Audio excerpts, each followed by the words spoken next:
A Christmas perspective. That's really what I should have called the sermon today. Instead, it's simply called joy. But I should have called it a Christmas perspective. You see, a few days ago, I was asked to write an article for our local newspaper about Christmas. My only criteria was that it had to be submitted by tomorrow, Monday. I could write however much I wanted to write about whatever things I wanted to talk about, as long as the central focus was Christmas.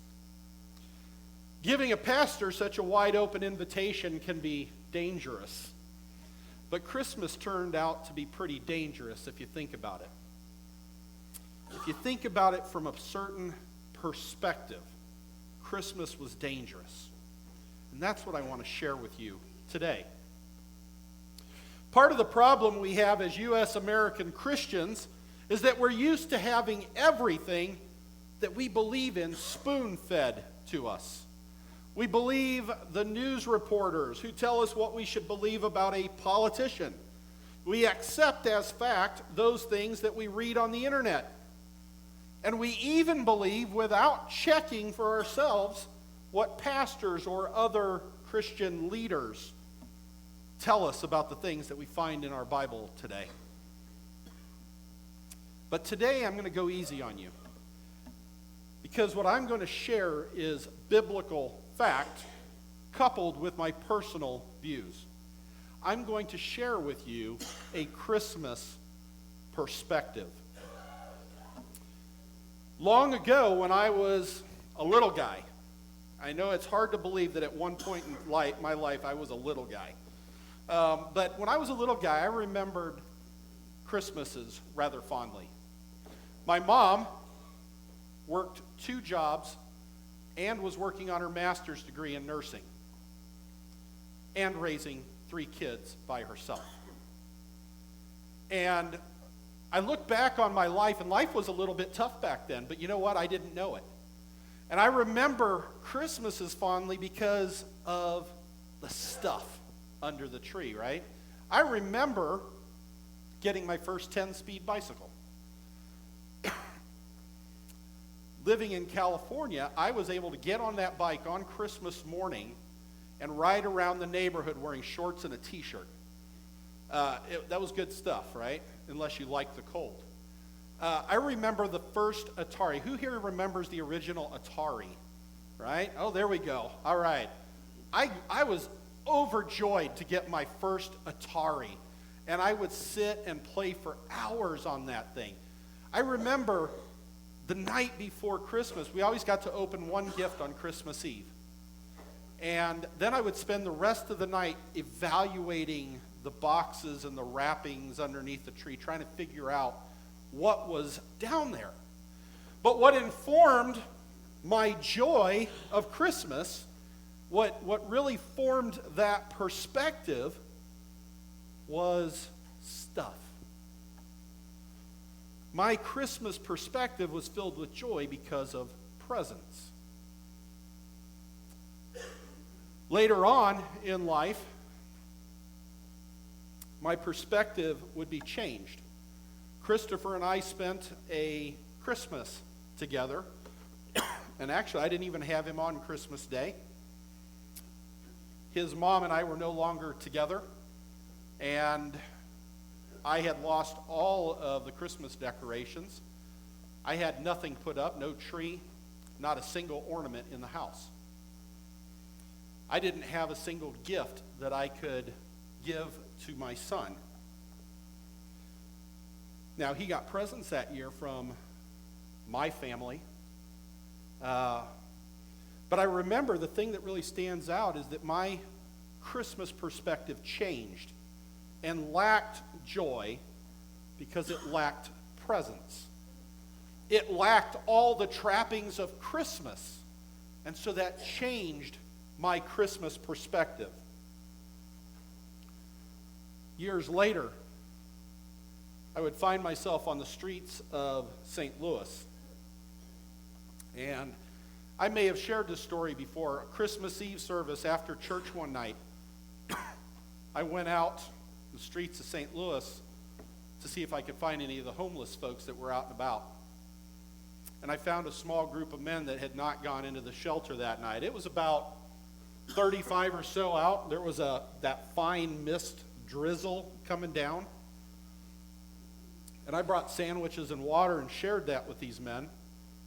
And we talked. We talked for about 2 hours. And we got to talk about Christmas. We got to talk about life.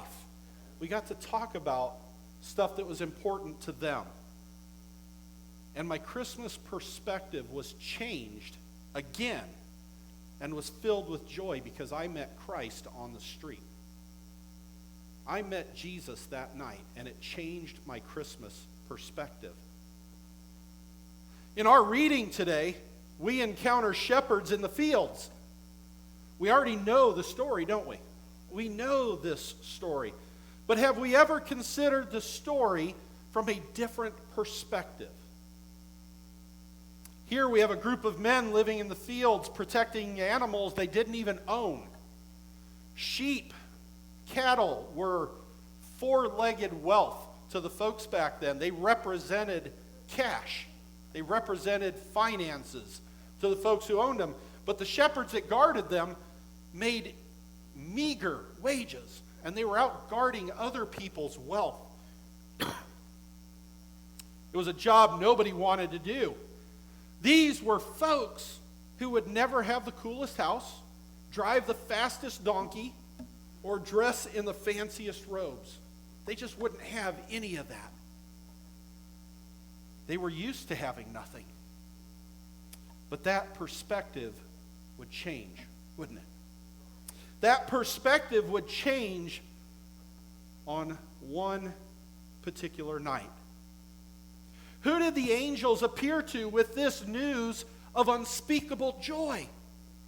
The greatest news shared with God's people in 400 years was shared with the shepherds. It was given to this group of people who had nothing and were held in contempt by so many that had stuff. This group of people was the first to receive word that the promised Messiah, who would come to save his people, was born. The shepherds. God's perspective is different than what we might hold. The King of Kings should be born in a palace with invitations going out to all the mightiest and wealthiest in the land, right? But what God does here is the unthinkable. He doesn't do what we might expect of him. Instead, God shares this great news with those who society looks down on.